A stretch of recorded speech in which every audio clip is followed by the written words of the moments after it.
Brother, you found me. The crazy Raging Drew is reading books. Brother, let me tell you this. We're on chapter 12 of this radical book, DogBreath Victorious, by Chad Henry. And we are on chapter 12. Oh, and I just gotta say, shout out to Weld Central Junior Senior High School Library in Kingsburg, Colorado.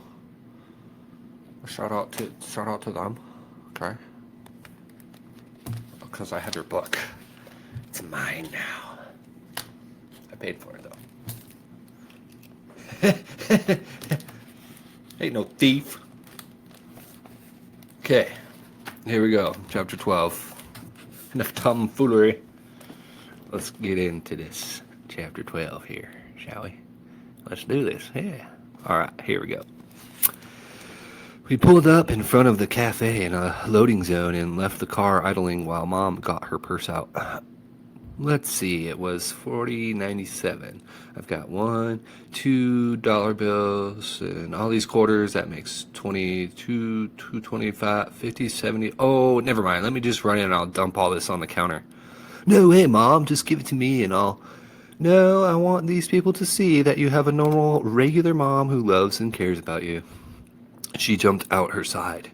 Her hair was kind of rumpled up. She had this white t-shirt on that said woman on it in plain black letters, like those generic products they used to have in stores. She decided she's a generic woman, which she thinks is so humorous. I heaved a big sigh, and got out my side and followed after her. Mom started up the steps to the cafe, then stumbled. She shrieked and fell down, and all these people sitting on the veranda looked at her. Oh, hell, the heel of my shoe broke. Mom, get up, everybody's looking at you. Well, let them look. Go on, look, everybody, a nice middle-aged lady just broke the heel off her shoe. You're not middle-aged, Mom. I wish you'd quit saying you're middle-aged. She picked up the broken heel, limped into the cafe, and walked up to the counter where the girl in the horrible olive drab tank top and her black armpit hair poking out and her purple hair was standing. Hello, I'm Bev Therafall, Tim's mother. How do you do? Said Mom, a little too loud. And this is my son, Timothy Therafall. She stuck her hand out toward the waitress girl who stood there staring at her and not shaking her hand. We're here to settle Timmy's bill. Is the owner here? No. Is the manager here? No. Well, anyway, I believe the bill came to $40.97? Yeah. Alright, here's 1, 2... Oh, Tim, why don't you do the honors? She started rooting through her purse, pouring change into my hands. 3 people lined up behind us at the cash register waiting to pay their bills. They started with the quarters. 25, 50, 75, $3. I counted, feeling I'm sure I don't have to tell you, completely ghastly in front of everyone. Here's some dimes, Timmy, Mom said, dumping them into my hand. She also dumped out the rest of her purse on the counter. Used Kleenex, keys, lipstick, a small copy of Daily Meditations for Women Who Do Too Much, credit cards, scraps of paper. 310, 20, 30, 40, 50, 60, I counted. Suddenly a shriek rent the air. My contact! Mom yelled. Her left contact lens is always slipping around to one side of her eye, and then she goes insane. Oh, damn, excuse me. Where's the bathroom? Over there, said the waitress. But be right back, Mom said. Timmy, finish paying the lady. 2 more people lined up behind me, glaring at me. I grabbed the nickels. I felt the muggy bead of sweat slither down my back. This process was seemingly without end. 365, 370, 75, 80, 85. Oh, here's another quarter. That makes 405. Okay, the rest of the nickels, 410, 20, 30, 40, 50.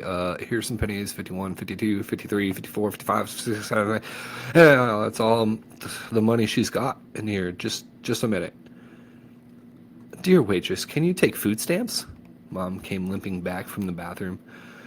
I just realized I've got $5 in food stamps. No, we don't take food stamps. How much more do we need? Mom asked the waitress.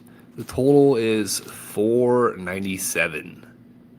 You have very slowly and meticulously and painfully given me $4.57. That leaves 40 cents. Could you please, hurry up, okay? There's, about a million other people waiting to pay and get out of here. My mom turned to the man behind us in line. He was one of the philosophy students, so you can imagine. Excuse me, I hate to ask, but could you possibly loan me 40 cents? I'll pay you back right away. I'll mail it to you. We're just having a little cash flow problem. Sure, the man said. He shifted his briefcase and books and reached into his pocket. Here's 40 cents.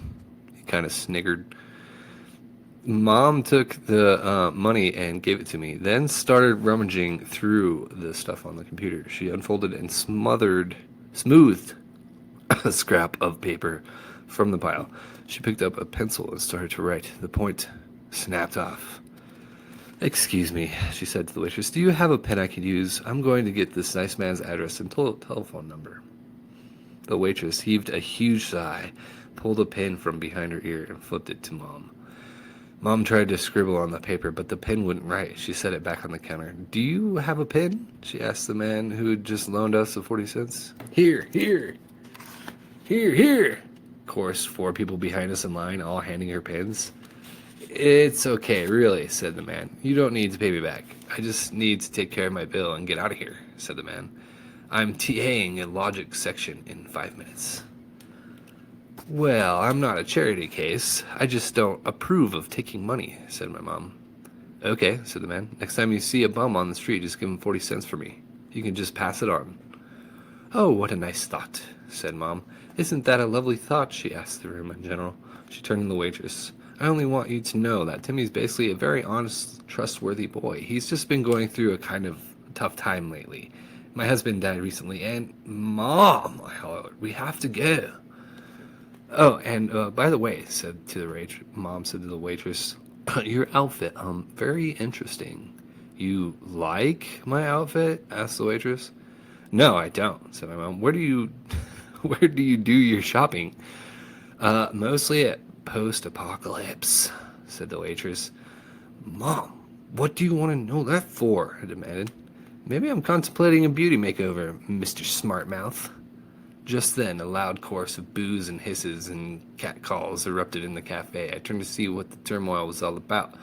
Out on the street, a tow truck from Lincoln Towing with the big pink toe on top had hitched up our double-parked Montego and was pulling it away down University Way. The cafe patrons, most of them looking like the kind of people who got their cars regularly towed, were shaking their fists at the tow truck driver, throwing food and paper cups at his truck.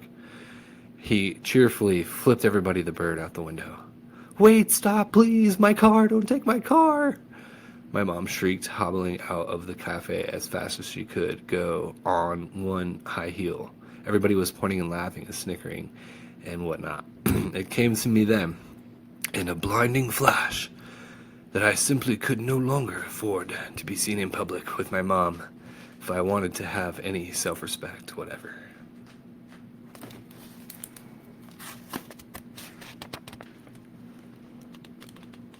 There you have it. Chapter 12. Oh man. Me as a somewhat introverted, more so person, my anxiety would be through the roof. Kind of like when you're grocery shopping with your mom and you're in line and she goes and leaves for something and you're about to pay and you have no money as a kid and your mom's gone and you have all this stuff. Yeah, that's how the chapter was for me. I was struggling the whole time with his mom trying to just overly do the right thing and be goody two shoes because she wants to prove her son's not a hoodlum. So, wow, that was a hard chapter to read for me. Not only because I just woke up, but because of how it was written. It was beautifully written. I felt the tension.